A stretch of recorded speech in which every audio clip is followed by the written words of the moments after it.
And we're back to learning CapCut in year day 134. Let me show you noise reduction. I copy the original here and I select the top one. I go to video basic and I scroll a little bit. It's called reduce image noise. It's a pro feature. Once you've activated via checking the box, it gets processed.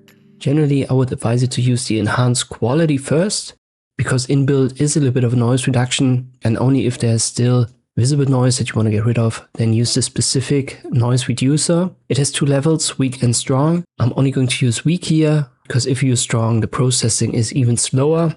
In general, it's just a denoise filter, so it helps with, for example, low light, video noise, digital grain, color speckles, stuff like that. You can get it out.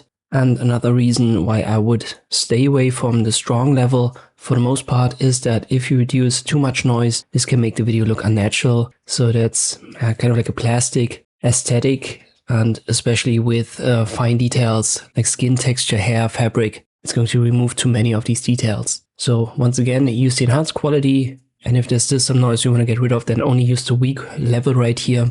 And this I can use to reduce image noise in CapCut. I hope this video was helpful. Thank you for watching, and I'll see you next time.